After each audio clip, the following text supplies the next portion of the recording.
Okay students, तो अब हम स्क्रीन के अंदर देखते हैं कि लास्ट टाइम हम लोगों ने क्या किया था और उसका पूरा इंटरफेस को चेक करते हैं। थोड़ा सा ओवरव्यू करते हैं कि प्रोजेक्ट विंडो क्या चीज़ थी, टाइमलाइन क्या चीज़ है, लेयर पैनल क्या चीज़ है, कंपोजिशन कैसे है, इन सारी चीज़ों को देखते हैं। तो जैसे ही हम इसको स्टार्ट करते हैं विद द न्यू प्रोजेक्ट, अब इस सारे इंटरफेस के साथ हम सब फेमिलियर है, राइट? इतनी चीज़ तो हम सबको आइडिया हो गया है कि क्या चीज़ कहाँ पर पड़ी हुई है। तो आज के लेक्चर के अंदर हमने क्या देखना है, एक हम देखेंगे कि न्यू कंपोजिशन कैसे बनानी है, पहली चीज़। सेकंड चीज़ हम देखेंगे कि इंपोर्ट अगर फुटेज करनी है या कोई एलिमेंट करना है तो वो कैसे करना है। थर्ड चीज़, अगर मैं किसी भी चीज़ को लेयर पैनल के अंदर लेके आ रही हूँ तो उसकी लेयर्स को किस तरह ऐड करना है और उन लेयर्स की क्या क्या प्रॉपर्टीज़ हैं, इन सारी चीज़ों को देखेंगे। और देखेंगे कि बेसिक की फ्रेम कैसे लगाए जाते हैं और बेसिक सी एनिमेशन कैसे क्रिएट की जा सकती है। तो अब सबसे पहले ज़ाहिर सी बात है हम काम करने लगे हैं, तो हमने सबसे पहले डिसाइड करना है कि जिस में मैं काम करने वाली हूँ उस कंपोजिशन का साइज़ क्या होगा। जैसे फोटोशॉप में हम डिसाइड करते हैं सबसे पहले कि कैनवस का साइज़ क्या होगा जिसके ऊपर मैं काम करूँगी। तो आपके पास 2 से 3 तरीके हैं नई कंपोजिशन बनाने के लिए। सबसे पहली चीज़, आप प्रोजेक्ट विंडो में जाके राइट क्लिक करें, न्यू कंपोजिशन करें, तो you will get this dialog box. यहाँ से नहीं करना तो ऊपर कंपोजिशन आ रहा है, न्यू कंपोजिशन करें तो आपको मिल जाएगी। This is a second option जहाँ से आप लोग न्यू कंपोजिशन बना सकते हैं। एंड द थर्ड वन जो आपके बिल्कुल सामने आ रही न्यू कंपोजिशन, इसको क्लिक करें। सबसे ऊपर आ रहा है कि आपने कंपोजिशन का नाम क्या रखना है। सपोज हम इसको लिख देते हैं फर्स्ट लेक्चर, ठीक है? तो नाम देना इज़ वेरी इंपॉर्टेंट, और हमेशा अपनी फाइलों को प्रॉपरली नेम करें और ताकि चीज़ों का क्लटर ना हो और आप जहाँ पे जो चीज़ सेव करें आपको पता हो कि मेरी चीज़ किस नाम की, किस कंपोजिशन से, और पर्टिकुलरली इस कंपोजिशन में मैं क्या एनिमेट करने वाली हूँ, ये सारी चीज़ें आपको पता होनी चाहिए। अच्छा, अब सेकंड के अंदर आए तो वो प्रीसेट्स के अंदर पूछता है सेम लाइकवाइज जैसे हमारे पास फोटोशॉप के अंदर और प्रीमियर के अंदर बहुत सारी कंपोजिशन की ऑलरेडी बिल्ट इन साइजेस मौजूद होते हैं कि आप किसके लिए काम करना चाह रहे हैं, आप किस पर्टिकुलर कंपोजिशन साइज के लिए काम कर रहे हैं।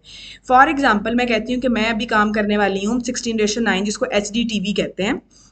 एच डी टी वी अब क्या चीज़ है कि आप अल्टीमेटली फिल्म स्क्रीन के लिए काम कर रहे हैं, या आपने इसके अलावा इंस्टाग्राम पोस्ट के लिए कोई एनिमेशन बना रहे, तो तब आप 1080 × 1080 के अंदर जाएंगे।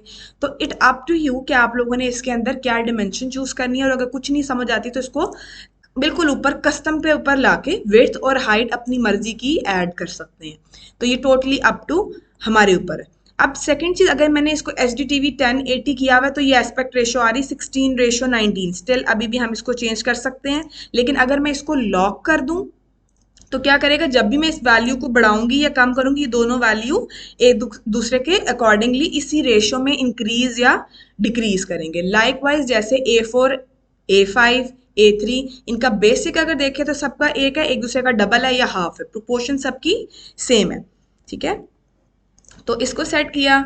इसके बाद अब सेकंड चीज देखने वाली चीज है ये जो फ्रेम पर रेट है। अब फ्रेम पर रेट क्या होता है, प्रीमियम में भी हमने जैसे आपको बताया था कि फ्रेम पर रेट होता है कि एक सेकंड के अंदर कितने नंबर ऑफ फ्रेम्स आएंगे तो एक सेकंड एनिमेट होगा। ठीक हो गया? मिनिमम 24 है। ये लाइकवाइज बिल्कुल इसी तरह है कि जैसे एक ह्यूमन आई किसी भी चीज को देखती है अपने सामने, वो भी 24 फ्रेम पर रेट पे देख रही होती है। जब ज़्यादा इमेजेस हम 24 इमेजेस को जोड़ दें और फिर एक रील क्रिएट हो, एक एनिमेशन क्रिएट हो, इसको आप बेसिकली फ्रेम पर रेट कहते हैं। तो यहाँ पे बहुत सारे ऑप्शंस हैं। आप स्लोमो में जा सकते हैं, कम फ्रेम्स ले सकते हैं, आप ज़्यादा फ्रेम ले सकते हैं, it's totally up to you. लेकिन आपको पता हो कि अल्टीमेटली आउटपुट क्या है और क्या बनाना चाह रहे हैं। आप जैसे स्लोमोस के अंदर जाते हैं या आप फास्ट फॉरवर्ड कर रहे हो तो इसके अंदर फ्रेम नंबर ऑफ फ्रेम्स ज़्यादा या कम हो रहे होते हैं एक सेकेंड के अंदर। तो अभी मैंने बिल्कुल मिनिमम रखा है, दैट इज़ 24। ठीक हो गया? रेजोल्यूशन, अच्छा रेजोल्यूशन क्या चीज़ है, फुल करें, हाफ करें, third, quarter, it's totally up to your device. आप जिसके ऊपर काम कर रहे हैं आपने क्या रखना है उसकी सेटिंग्स को। तो मैं प्रेफर करूंगी इसको हाफ रखने के लिए, क्योंकि हम जिस स्क्रीन के ऊपर काम रहे हैं हमें वैसे भी फुल स्क्रीन नहीं दिख रही, हम स्मॉल स्क्रीन के अंदर काम कर रहे हैं। तो हम चाहते हैं कि ये बहुत ज़्यादा लैग करके ना चले, तो मैं उसको और सिस्टम बहुत ज़्यादा स्लो ना हो और इसको बहुत अच्छे से सपोर्ट करे, तो I will change this full into half के अंदर। ठीक है? ये हमारे लिए ज़्यादा ईजी हो जाएगा। और अगर आपको लगता है कि आपका सिस्टम बहुत ज़्यादा स्लो हो गया तो देन आप क्वार्टर को भी चेक कर सकते हैं, it's totally up to you. ठीक हो गया? अब टाइम कोड कहता है कि आपने स्टार्ट कहाँ से करना है, तो obviously we are going to start from composition zero. अगर मैं बिल्कुल पहली कंपोजिशन बना रही हूँ जिसमें मेरी पहली कंपोजिशन आ रही है जो जीरो से लेके में पॉसिबल है 5 सेकंड तक बने, और उसके बाद जब मैं सेकंड कंपोजिशन बनाऊँ तो हम कहेंगे कि सेकंड कंपोजिशन भी 5 सेकंड के बाद से स्टार्ट हो, तो उसके अंदर स्टार्ट टाइम कोड जो टाइम होता है वो चेंज हो जाता है। तो लेकिन इस केस के अंदर स्टार्ट टाइम कोड हमें जीरो पे रखना है और ड्यूरेशन मुझे चाहिए, मैं कहती हूँ ये सिर्फ और सिर्फ 5 सेकेंड्स का बने। इसके अंदर अब आपको दिख रहा होगा ये 4 चीज़ें हैं। सबसे पहले में आता है कि नंबर ऑफ फ्रेम्स कितने ऐड करना चाह रहे हैं, जिसमें मैं कोई सेकंड नहीं कह रही, मैं कहती हूँ सिर्फ 2 फ्रेम आए, 3 फ्रेम आए, 4 फ्रेम आए, 6 आए, अप टू जितना मुझे चाहिए। सेकंड चीज होती है आपने कितने सेकंड्स कहने हैं, अगर आप सेकंड्स के अंदर काम करना चाह रहे हैं। नेक्स्ट होता है आप मिनट्स की बात करते हो और देन आवर की बात करते हो, ठीक हो गया। तो मोस्ट प्रोबेबली हम जो कंपोजिशन बना रहे होते हैं हम नंबर ऑफ कंपोजिशन ज़्यादा कर देते हैं और उनकी ड्यूरेशन हम कम रख के काम कर रहे होते हैं कि ताकि चीज़ें बहुत ज़्यादा सॉफ्ट और स्मूथ काम होता रहे। तो यहाँ पर मैं चेंज करती हूँ और इसको 5 सेकेंड कर देती हूँ। यहाँ पे आपके पास बैकग्राउंड कलर आ रहा है, आप मैनुअली कुछ भी चेंज कर सकते हैं, ये टोटली आपके ऊपर है कि आपको कौन सा कलर चाहिए। जैसे ही आप सिलेक्ट करेंगे आपको डायलॉग बॉक्स के अंदर कलर चेंज हुआ नजर आ गया। तो मैं फिल वक्त इसको ब्लैक भी रख रही हूँ। ओके, अगर आपने पिकर से कोई पर्टिकुलरली कलर चूज करना है तो भी आपके ऊपर अलाउ करता है ये पिकर टूल सेलेक्ट करने के लिए, सिलेक्शन के लिए, राइट। अब मैं फिल वक्त के लिए इसको ब्लैक में रखती हूँ, इसको ओके करें। तो यहाँ पे साइड पे आपकी एक कंपोजिशन खुल गई है जो आपके पास प्रोजेक्ट विंडो के अंदर आ रही है, और सेंटर के अंदर आपके पास एक आपका वर्क स्पेस आ गई है जिसके अंदर आप काम करेंगे और जो भी चेंजेस करेंगे वो आपको इसके अंदर दिखेंगी।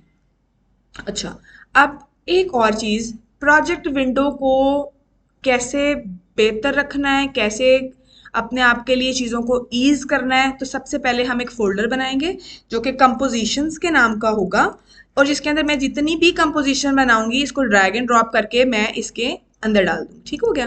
ताकि मुझे पता हो कि मेरी जितनी भी कंपोजिशंस हैं वो इस कंपोजिशन बॉक्स के अंदर पड़ी हुई हैं। लास्ट टाइम भी हमने देखा था कि अगर हमें कोई ऑब्जेक्ट को लेके आना है, अब हम सेकेंडली बेसिकली देखने लगे कि हमने कंपोजिशन बना ली, हमने देख लिया कि कंपोजिशन किसी भी साइज की बन सकती है, और अगर मुझे अभी लग रहा है कि यार मैंने इस कंपोजिशन का साइज चेंज करना है या कुछ पर्टिकुलरली चीज़ें चेंज करनी है, तो मैं कहाँ पे जाऊंगी, दोबारा कंपोजिशन पैनल के अंदर जाएंगे।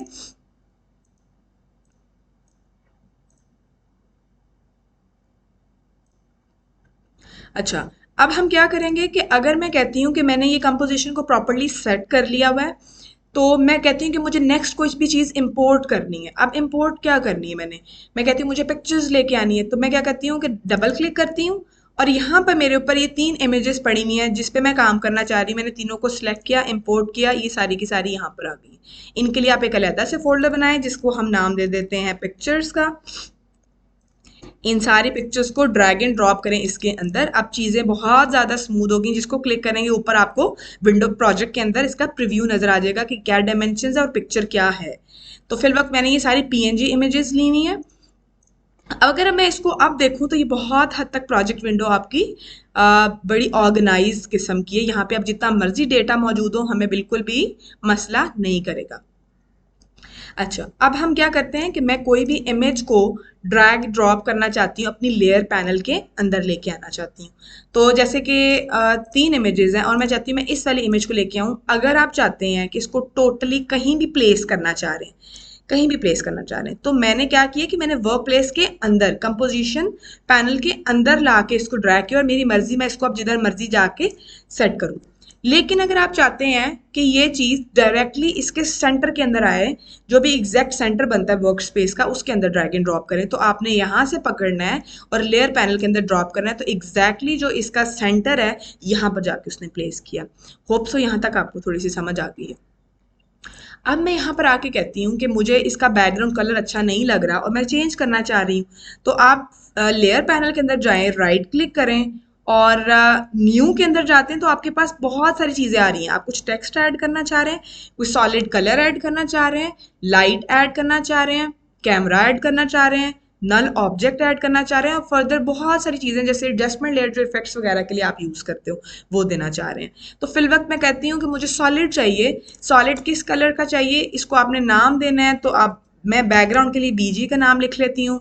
मैं कहती हूँ कि यहाँ पर कलर चेंज करके येलो का कोई लाइट सा शेड, ऑरेंज का शेड आ जाए, ओके किया, एक न्यू लेयर क्रिएट हो गई है किसके ऊपर, जो मेरी इमेज है उसके ऊपर। ये बिल्कुल उसी तरह है जैसे फोटोशॉप के अंदर होता है कि मेरी लेयर्स जो चीज़ ऊपर होती है वो सबसे ऊपर आपको नजर आ रही होती है, तो मेरी इमेज कहाँ पे बेसिकली चली गई, वो इसके नीचे चली गई है, तो इसलिए आपको नजर नहीं आ रही। अगर आपने किसी भी चीज़ को ऊपर नीचे करना है तो ड्रैग ड्रॉप करेंगे, आपके पास चीज़ें नजर आ जाएंगी।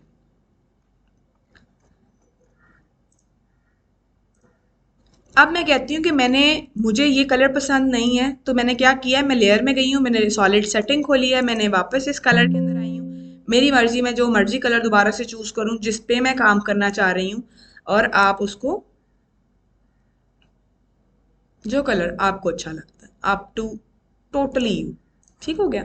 तो हम दोबारा से भी, ये नहीं है कि अगर हमने एक दफ़ा सॉलिड सेलेक्ट कर दी तो अब हम उसको कलर चेंज कर ही नहीं सकते। ठीक हो गया। तो इसके अलावा हम एक दो और चीज़ें देखते हैं कि साइड पे आपको ये आई नज़र आ रही होगी, इट्स सेम लाइक फोटोशॉप के अंदर हम लोग इसको हिडन वाली चीज़ इसको कहते हैं, बंद कर दें तो फिल वक्त के लिए वो वाली लेयर आपके लिए ऑफ हो गई है, आपको फिल वक्त वो दिख नहीं रही, तो इसका ये पर्पज़ है। सेकंड चीज़, अगर मैं इसको लॉक लगा दूं तो इसका मतलब है कि अब ये बिल्कुल भी लेयर मूवेबल नहीं रही, बैकग्राउंड मूव कर रहा है लेकिन आपका जो सेंटर वाला पार्ट है, जो मेजर एलिमेंट है, जो मेरा फ्लावर है, वो मूव नहीं कर रहा। और जैसे इसको अनलॉक करेंगे तो फिर आप इसको मूव कर सकते हैं। अच्छा, ये सारी चीज़ें फर्दर हम इसको देखेंगे, ग्राफ एडिटर्स देखेंगे जो एनिमेशन के लिए यूज़ होते हैं। ये बहुत सारी चीज़ें हैं जिसके अंदर सबसे पहली चीज़ आपकी 3D लेयर होती है जब आप 3 डायमेंशंस के अंदर काम कर रहे हैं, but now at this moment we are working into 2 dimension जिसके अंदर हमारे पास एक्स एक्सिस है और वाई एक्सिस की वैल्यूज़ है, और बहुत सारे इफेक्ट्स हैं जिसके अंदर हम लोग काम करेंगे, मोशन ब्लर इसमें ऐड किया जाता है, लेकिन हम इसको बाद में देखेंगे जब हम इस तरह की एनिमेशंस क्रिएट करेंगे।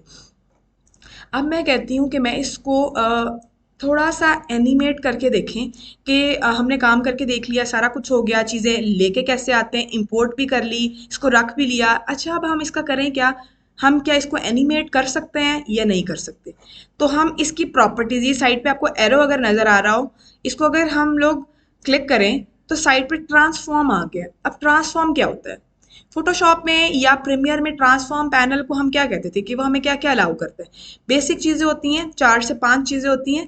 पोजीशन चेंज करना, आप अगर इसको देखो, मैं इसको अगर चेंज कर रही हूँ तो वहां पर पोजीशन की वैल्यू 24 घंटे चेंज हो रही है, और वो आपको बता रही है कि आप किधर इसकी पोजीशन चेंज करके वर्क प्लेस के ऊपर रख रहे हैं, और जिधर रखेंगे वहां पर वो स्टैटिक हो जाएगा। ठीक हो गया। सेकेंड चीज़ आपकी स्केल होती है, किसको बड़ा छोटा करने के लिए। रोटेशन है कि आप उसको मूव करना चाह रहे हैं कि नहीं। ओपेसिटी है कि आप इसको ट्रांसलूसेंट रखना चाह रहे हैं, कितना ओपेक रखना चाह रहे हैं, विजिबिलिटी क्या चाह रहे हैं, आप कितना दिखे यहाँ पर, ये सारी चीज़ों के लिए। अच्छा, अब मैं कहती हूँ कि मैं इसको एनिमेट करना चाह रही हूँ, इस फ्लावर को एनिमेट कर रही हूँ। थोड़ा सा स्केल फिलवक के लिए अब मैं बड़ा कर दूँ। अभी कुछ भी मैंने की फ्रेमिंग नहीं की हुई, कुछ भी की फ्रेमिंग नहीं की हुई, तो यहाँ पर मैंने इसको अभी स्टैटिकली जो चीज़ साइज का, ऑब्जेक्ट का साइज है उसको सिर्फ और सिर्फ इन्हांस किया, इसको बढ़ाया है हमने और कुछ भी नहीं किया। There is no movement in this, कोई भी एनिमेशन नहीं, कोई की फ्रेम्स नहीं। अब मैं कहती हूँ कि यार मैं इसकी पोजीशन को एनिमेट करती हूँ, तो एनिमेट कैसे करें। मैं कहती हूँ फ्लावर को हम लेफ्ट टू राइट लेके आते हैं। चलें कैसे लेके आएंगे, साइड पे आपको स्टॉप वॉच नजर आ रही होगी पोजीशन के बिल्कुल साथ, अगर मैं इसको क्लिक करूं तो हुआ क्या है कि यहाँ पे एक ब्लू कलर का पॉइंटर सा आ गया है जो आपको बता रहा है कि आपने पहला मार्कर लगा लिया हुआ है, की फ्रेम लगा लिया हुआ है, अब आप एनिमेशन स्टार्ट करने वाले हैं। अच्छा, अब इस एनिमेशन पे इस की फ्रेम के ऊपर मेरी जो डायमेंशंस हैं वो है, पोजीशन है 968 जो हमें फिल वक्त यहाँ पर दिख रही हैं, पर मैं नहीं चाहती कि ये यहाँ पर हो, मैं चाहती हूँ कि ये लेफ्ट साइड से अंदर सेंटर की तरफ आए, तो मैं इसको ड्रैग करके शिफ्ट के साथ बिल्कुल बाहर ले आती हूँ। शिफ्ट का मतलब है ये बिल्कुल इसको स्ट्रेट पाथ के अंदर बाहर ले आएगा।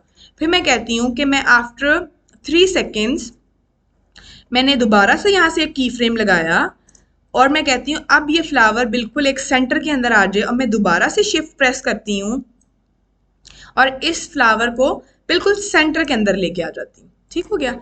अब आप देखें तो ये 2 की फ्रेम्स लग चुके हैं और दोनों के ऊपर आपकी वैल्यूज चेंज हो चुकी हैं। अगर मैं इस एरो से फर्स्ट के अंदर जाऊं तो फर्स्ट की वैल्यू 376 है, और अगर मैं नेक्स्ट पे जाऊं तो 1012 है। तो it means there is a difference. और किसी भी चीज़ को एनिमेट करने के लिए मिनिमम 2 की फ्रेम चाहिए होते हैं, और उनके अंदर चीज़ों का डिफरेंस होना चाहिए, तब आप किसी भी चीज़ को एनिमेट कर सकते हो। अब अगर अब मैं चलाऊं तो आप देख रहे हो कि वो लेफ्ट साइड से राइट साइड के ऊपर आ रहा है। लेकिन एक और चीज़ आप देख रहे हो कि ये जब चल रहा है तो चलता चलता बिल्कुल ही बाहर जाए जा रहा है। ठीक है, फिल वक्त तो मेरी एनिमेशन सिर्फ सिर्फ 3 सेकेंड्स की है। तो अगर आप इसको यहाँ पे देखो, वर्क स्पेस एरिया को देखो, मैं पकड़ के अगर इसको यहाँ पर ले आऊँ और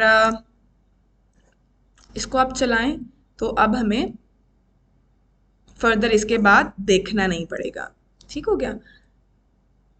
और अगर आप इससे भी ये स्लो है और फिल वक्त मैंने इसको लूप पे लगा दिया है, लूप का मतलब है ये खुद ब खुद इसको मूव कराता रहेगा। ये होता कहाँ पे, प्रीव्यू पैनल के अंदर ये साइड के ऊपर एक प्ले का बटन आ रहा है जो कि लूप की सेटिंग है। आप इसको ये खुद ब खुद मुझे लूप पे दिखाता रहेगा। अगर मैं इसका वर्क स्पेस थोड़ा सा छोटा करूँ, की फ्रेम को पकड़ के आप मूव कर सकते हैं manually. It's not a big deal, आप की फ्रेम को कहीं भी मूव कर सकते हैं, और मैंने इसका साइज थोड़ा सा छोटा कर दिया है। अब हम देखेंगे एनिमेशन एज कम्पेयर टू उससे फास्ट हो गई है। अच्छा, अब हमने ये एनिमेट कर लिया। मैं कहती हूँ स्केल को भी एनिमेट करना है। जब ये बाहर से आए तो ये छोटा हो, और सेंटर में आए तो ये थोड़ा सा बड़ा हो जाए। तो स्केल के ऊपर क्लिक किया, पहला की फ्रेम लग गया। पहला की फ्रेम अभी मुझे ये बाहर है, स्क्रीन से बाहर है, मुझे दिख नहीं रहा, लेकिन आई नो कि ये बाहर है। मैं इसका साइज थोड़ा सा छोटा कर देती हूँ। जीरो इसलिए नहीं कर रही कि वो पहले भी विजिबल नहीं है। और मैं कहती हूँ एग्जैक्ट नेक्स्ट फ्रेम पे आना है जो बिल्कुल इसके नीचे हो। तो मुझे तो नहीं पता, हो सकता है मैं मैनुअली ऊपर नीचे खराब कर दूँ। तो मैं क्या करती हूँ, मैं पोजीशन वाले पैनल में जाती हूँ और इसका फॉरवर्ड बटन को क्लिक करती हूँ, एग्जैक्टली इसके नीचे आ गया है। और अब मैं स्केल के ऊपर जाकर इसकी की लगा देती हूँ। तो अब मैं कहती हूँ कि कितना स्केल हो, ये मुझे इतना बड़ा दिखाई दे। तो अब हम आए ज़रा वापस और इसको चला के देखें, आहिस्ता आहिस्ता वो बड़ा हो रहा है। ऐसा ही है।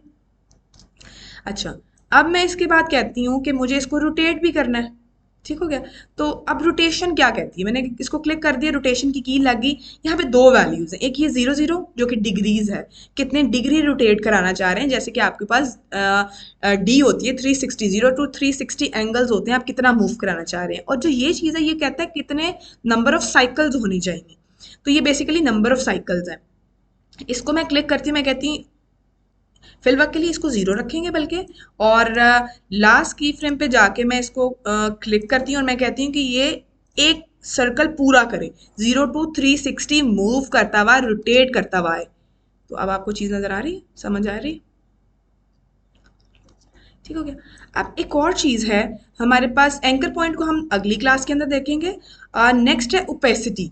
ओपेसिटी को अगर मैं क्लिक करूं तो ओपेसिटी क्या चीज़ है, अभी हम लोगों ने देखा था कि चीज़ की विजिबिलिटी कितनी है। मैं कहती हूँ यहाँ पे ओपेसिटी बिल्कुल ही ना हो, ये चलो 10% हो या 13% या 14% या बिल्कुल ज़ीरो करते हैं। और हम नेक्स्ट पॉइंट पर जाके कहते हैं यहाँ पर उसकी 100% हो। ठीक है, ओपेसिटी। अब आप इसको ज़रा आके प्ले करेंगे तो अब आहिस्ता आहिस्ता वो आ रहा है और अपने फुल मैक्सिमम स्केल के ऊपर आता है और उसकी मैक्सिमम हो जाता है, और अब ये लूप के ऊपर चल रहा है। तो होप सो आपको आज के लेक्चर की थोड़ी सी समझ आई होगी कि हम लोगों ने एनिमेट कैसे किया हुआ है, हमने कंपोजिशन कैसे बनाई है, हमने कंपोजिशन की दोबारा से सेटिंग करनी हो तो कैसे करनी है, लेयर का कलर चेंज करना हो तो कैसे करना है। तो ये सारी चीज़ें आपको पता चल जाती हैं कि कैसे और क्या क्या कहाँ पर जाके करना है। एक शॉर्टकट की बिल्कुल एंड पे बताऊंगी और इसके बाद इस लेक्चर को हम ख़त्म करेंगे। वो क्या है कि अगर मैंने किसी भी लेयर पे जाके चेक करना हो कि वो उसके अंदर कितने चीज़ों के ऊपर की फ्रेम्स लगे हुए हैं, किन किन वैल्यूज़ के ऊपर की फ्रेम लगे हैं, तो आज जस्ट प्रेस यू, तो आपको ये सारी चीज़ों की फ्रेमिंग भी दे देगा और उनकी डायमेंशन, और ये भी बता देगा। अब यहाँ पे पहले एंकर पॉइंट भी आ रहा था, अब एंकर पॉइंट नहीं आ रहा क्योंकि हमने उस पर कोई भी की फ्रेम नहीं लगाया था। ओके।